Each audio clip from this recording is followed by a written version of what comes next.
స్థాయి నుంచి మన రెగ్యులర్ ఎంప్లాయీగా జీతాలు తీసుకోవడం, మరి మన గ్రాడ్యుటీ, ఇన్సూరెన్సులు అన్నీ కూడా ఇన్ని సౌకర్యాలు మనం సాధించుకోగలిగామంటే మరి అందరూ ఆ రోజున సీనియర్స్ అంతా కూడా పిలిపిస్తే గవర్నమెంట్ వచ్చేవాళ్ళు. ఆ రోజు మీడియా లేదు, ఫోన్ లేదు. మీకు చెప్తున్నాము, రాష్ట్ర కమిటీ మీరు ఏం చేయాలి, రోజు ధర్నా రోజు ఏం చేయాలి మొత్తం 10 అక్షరం మీకు పెడుతుంటే చదువుతున్నారు.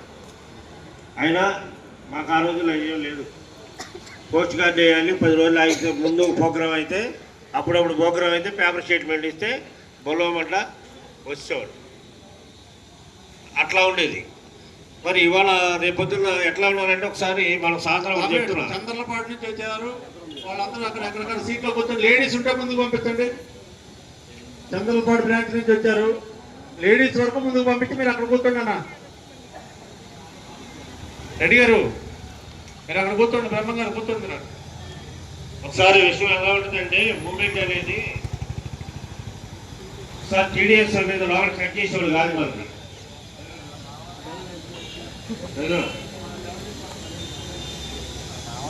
మనకి లక్షల టీడీఎస్ కట్ చేయాలని చెప్పి ఒక ప్రోగ్రాం వచ్చింది. మనం సంపాదించడంలో లక్షలు టీడీఎస్ కింద వెళ్ళిపోతుంది. 31వ తారీఖు అంటే మార్చి క్లోజింగ్, చాలా తరగతి నప్పి ఎక్కడ కూడా మన పంటలు కూడా వెళ్ళలేని పరిస్థితి. అలాంటి రోజుల్లో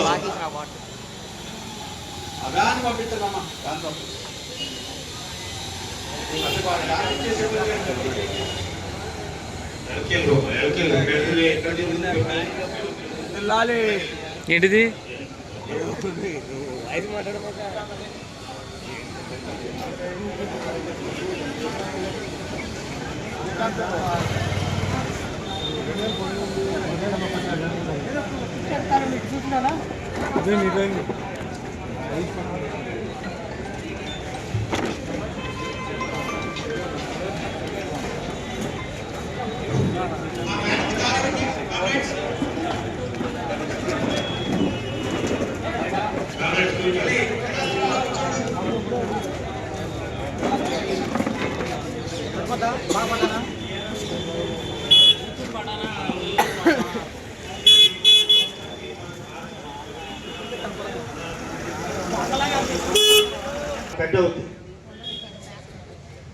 కామ్రేడ్స్ అక్కడే కూర్చోండి, జెంట్స్ అందరూ అక్కడే కూర్చోండి. వచ్చేటప్పుడు లెఫ్ట్ సైడ్ కుర్చీలు ఉన్నాయి. ఇంకా సార్ లేడీస్ ఉంటే ముందు పంపించండి, జెంట్స్ అందరూ అక్కడే కూర్చోండి. దయచేసి ఈ టెంట్ లో నడవద్దు, మన వాళ్ళు అర్థం చేసుకోండి. ₹1 కోటి ఒక సొసైటీకి కట్ అయ్యేది ఆ రోజున. అది అందరూ కూడా ఎవరికాళ్ళకి అప్పుడు ఎక్కడ చేస్తాం పొద్దునే చూడలేదని చెప్పొచ్చు, జరగదు. ఈ నెలలో నిలబడాలన్నా, మన సమస్యలు సాధించాలన్నా ఎలా మనం రెస్పాండ్ అవ్వాలనే దానికోసం నేను చెప్తున్నా. సమస్యలు మీ అందరూ తెలుసు, మరేం కొత్తగా డబ్బా కొట్టక్కర్లేదు. అట్లాగే మరి 2004లో రాజశేఖర రెడ్డి గారు వచ్చిన తర్వాత ఆ రోజు మేమంతా రిప్రజెంట్ అవ్వటం, ఆ రోజున దాని మీద ముందుకు వచ్చేయండి. ప్రసాద్ ఇటు ముందుకు వచ్చేయండి, ఇక్కడ ఉందో లేరండి, ముందుకు వచ్చేయండి. వాళ్ళు వీళ్ళందరూ కూడా స్కేల్ ఫిక్సేషన్ ఇవ్వమని చెప్పి పెడితే 2004లో మేము ఎప్పుడు జాయిన్ అయ్యాం, 86లో జాయిన్ అయితే ఒక స్కేల్ అనేది వచ్చింది. ఎంత టైం పట్టింది మీరు ఆలోచించండి. అప్పటి వరకు ఎవరయ్యంటే ఏదో పిఎస్సిఎస్లో ప్రెసిడెంట్ గారు వేసుకున్నారు, మనం చేస్తున్నాం అంతే. మా ఉద్యోగాలు 3000 4000 అప్పుడు స్కేల్ వచ్చింది. దాంట్లో గైడ్ లైన్స్ ఇచ్చిన గైడ్ లైన్స్లో అమలు చేసేటప్పుడు కొన్ని ఇబ్బందికరమైన పరిస్థితులు ఉంటే తర్వాత మళ్ళీ 2009లో వచ్చింది మా స్కేల్. 2004 నుంచి స్టార్ట్ చేస్తే మళ్ళీ 2010లో దానిలో గైడ్ లైన్స్ కొన్ని మనకి ఇబ్బందికరంగా ఉంటే ఆయన మార్చుకోవడానికి కోసం 27 రోజులు టైప్ చేసాం తాళాలి సొసైటీ. మాకు కూడా గతంలో ఎలా ఉంటుందంటే ముందుకెళ్తే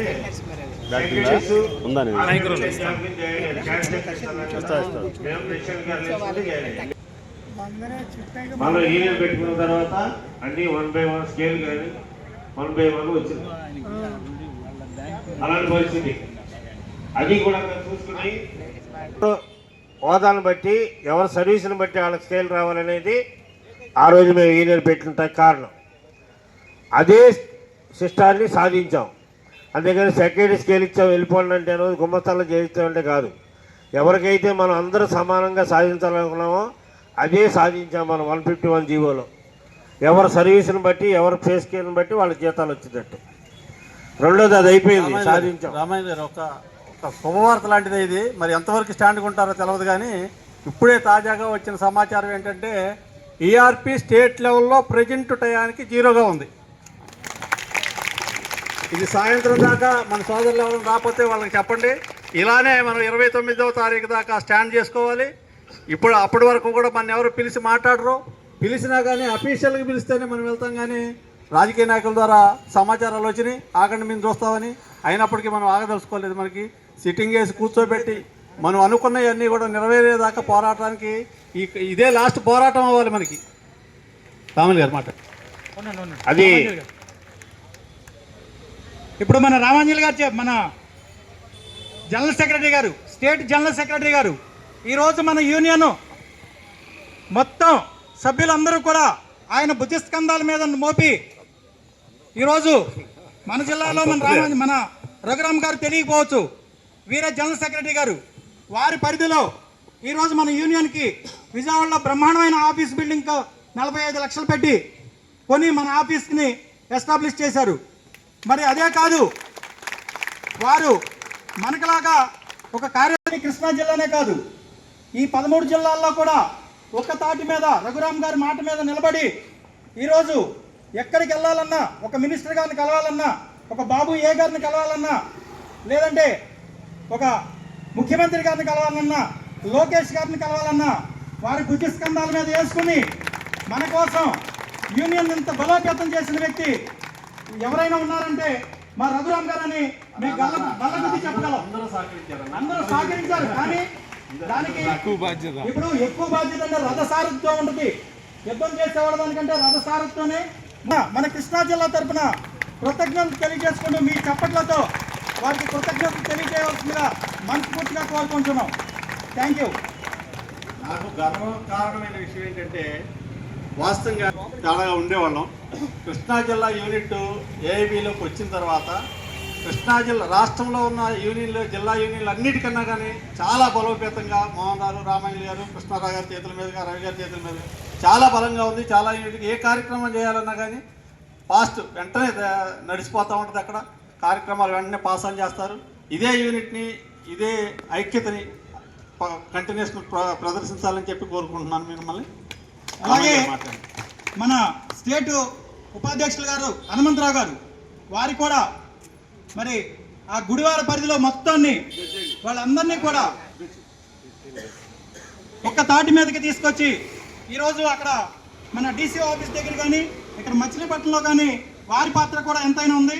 అలాగే మా మంగళాపురం సెక్రటరీ చంద్ర రవికుమార్ గారు, వారి కూడా, అలాగే మా గుణదల సెక్రటరీ గారు, ఎన్టీఆర్ జిల్లా అధ్యక్షుడు నరసింహారావు గారు, ఇలాంటి మరి మా రాజా గారు రాలేదు, ఇంకా చాలామంది కార్యవర్గ సభ్యులు, స్టేట్ కార్యవర్గ సభ్యులు, జిల్లా కార్యవర్గ సభ్యులు, మా రామాంజలి గారు, మా కొన్నాల శర్మ గారు, మా కొండల శర్మ గారు పెరుగంజి ప్రోలు రావాలైనా అసలు మా భీష్మాచార్యుడు ఆయనే. మా కొన్నాల శర్మ